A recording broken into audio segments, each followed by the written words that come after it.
Sore. Bagaimana kabarnya hari ini? Baik.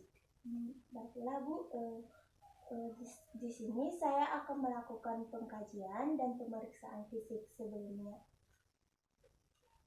Di sini saya akan menanyakan beberapa hal kepada Ibu, nanti boleh dijawab sesuai dengan kondisi yang ada.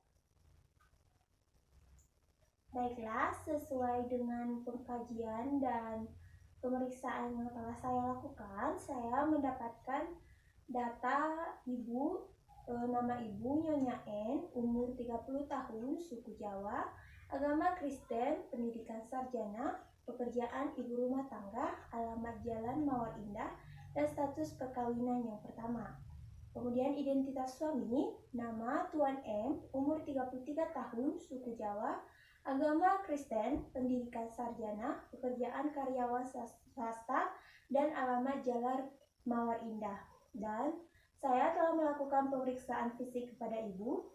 Saya peroleh hasilnya tekanan darah 90/70 mm high, nadi 78 kali per menit, respirasi rate 16 kali per menit, suhu 37 derajat Celcius. Dan saya telah melakukan pemeriksaan head to toe, didapatkan hampir semuanya sudah normal dan dalam keadaan kondisi baik.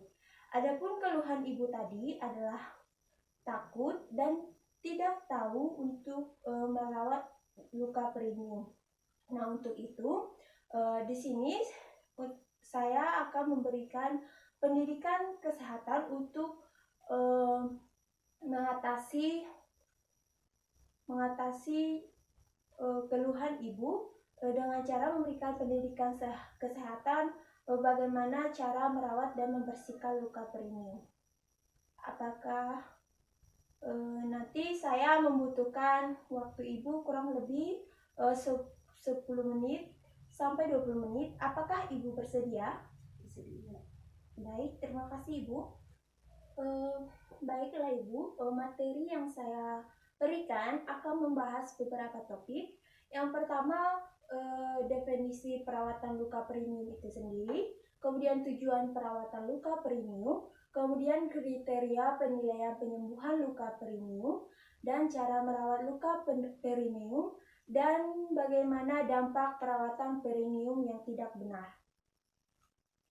Baiklah, yang pertama ada definisi perawatan luka perineum. Adapun perawatan luka perineum adalah pemenuhan kebutuhan untuk menyehatkan daerah antara paha yang dibatasi oleh vulva dan anus pada ibu yang dalam masa postpartum. Kemudian tujuan dari perawatan luka perineum itu adalah perawatan khusus perineal bagi wanita setelah melahirkan untuk mengurangi rasa ketidaknyamanan, mencegah infeksi, dan meningkatkan penyembuhan. Kemudian kriteria penilaian penyembuhan luka perineum. Yang pertama dikatakan baik jika luka perineum itu telah kering, kemudian perineum telah menutup dan tidak ada infeksi. Nah, apa sih tanda-tanda infeksi itu? Tanda-tanda infeksi itu seperti merah, bengkak, panas, nyeri, dan fungsi oleosa. Kemudian yang kedua adalah penilaian sedang. Nah, dikatakan sedang jika luka basah, perineum menutup, dan tidak ada tanda-tanda infeksi seperti merah, bengkak, panas, nyeri, dan fungsi oleosa. Kemudian yang ketiga dikatakan buruk. Nah, buruk jika luka basah, perineum, jika luka masih basah dan perineum menutup atau membuka, dan adanya tanda-tanda infeksi seperti adanya kemerah-merahan, bengkak, panas, nyeri, fungsi oleosa. Kemudian bagaimana sih cara merawat luka perineum itu? Nah, cara merawat luka perineum itu Ibu, yang pertama kita harus melakukan persiapan. Nah, persiapan yang diperlukan adalah air hangat, sabun, waslap, handuk kering dan bersih, kemudian pembalut ganti yang secukupnya dan celana yang bersih. Nah, cara perawatan luka perineum menurut Anggreni 2010 dan Bayatun 2013, adalah sebagai berikut. Yang pertama, kita harus mencuci tangan dengan air mengalir, yang dimana mencuci tangan ini berguna untuk mengurangi risiko infeksi dengan menghilangkan mikroorganisme. Kemudian, melepas pembalut yang digunakan dari depan ke belakang. Kemudian pembalutnya hendak diganti setiap 4-6 jam setiap hari, atau setiap berkemih atau defekasi dan mandi. Jadi mengganti pembalut itu sebaiknya dilakukan sesering mungkin dan jangan membiarkan terlalu lama atau sampai terlalu penuh. Kemudian ibu harus cebok dari arah depan ke belakang. Kenapa begitu? Karena di bagian belakang atau bagian anus itu adalah area yang paling banyak kumannya. Makanya kalau kita cebok dari area belakang ke depan, maka kita bisa menyebarkan kuman-kuman tersebut. Nah, kemudian adalah mencuci daerah genital dengan air bersih atau matang dan sabun setiap kali habis buang air kecil dan buang air besar. Kemudian waslap dibasahi dan buat busa sabun, lalu gosokkan perlahan waslap yang sudah ada busa sabun tersebut ke seluruh lokasi luka jahitan. Jangan takut ibu, dan jangan takut juga apabila ada rasa nyeri.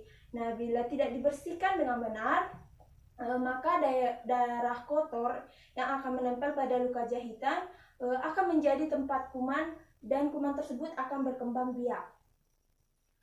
Kemudian membilas dengan air hangat dan ulangi sekali lagi sampai yakin bahwa luka tadi sudah benar-benar bersih, dan bila perlu dapat dilihat melalui dengan cermin kecil. Kemudian keringkan dengan handuk kering atau tisu toilet dari depan ke belakang dengan cara ditepuk. Kemudian kenakan pembalut baru yang bersih dan nyaman dan celana dalam yang bersih dari bahan katun. Pasang pembalut perineum baru dari depan ke belakang dan jangan menyentuh bagian permukaan dalam pembalut. Kemudian setelah selesai, kita mencuci tangan dengan air mengalir kembali, karena ini akan berguna untuk mengurangi risiko infeksi dengan menghilangkan mikroorganisme. Nah, apa sih dampak perawatan perineum yang tidak benar itu? Yang pertama, dapat menyebabkan infeksi, Bu. Kondisi perineum yang terkena lokea dan lembab akan sangat menunjang perkembangan bakteri yang dapat menyebabkan timbulnya infeksi pada perineum. Kemudian komplikasi, ini adalah munculnya infeksi pada perineum yang dapat merambat pada saluran kandung kemih ataupun pada jalan lahir yang dapat berakibat pada munculnya komplikasi infeksi kandung kemih maupun infeksi pada jalan lahir. Kemudian yang paling parah adalah kematian ibu postpartum. Nah, penanganan komplikasi yang lambat dapat menyebabkan terjadinya kematian pada ibu postpartum karena mengingat ibu postpartum masih lemah. Nah, materi kita telah selesai, Ibu. Namun sebelumnya saya akan menanyakan Ibu, seperti yang telah saya jelaskan tadi, apakah Ibu sudah mengetahui apa tujuan dari perawatan luka perineum tersebut? Mencegah infeksi biar cepat sembuh. Wah, sangat bagus sekali Ibu. Berarti Ibu sudah paham. Demi sekian yang dapat saya sampaikan Ibu. Saya harap Ibu dapat mempraktekannya saat di rumah nanti, dan semoga ilmunya dapat dimanfaatkan dan dapat juga dibagikan kepada orang lain. Sekian yang dapat saya sampaikan Ibu. Terima kasih atas waktunya dan terima kasih atas kesempatannya.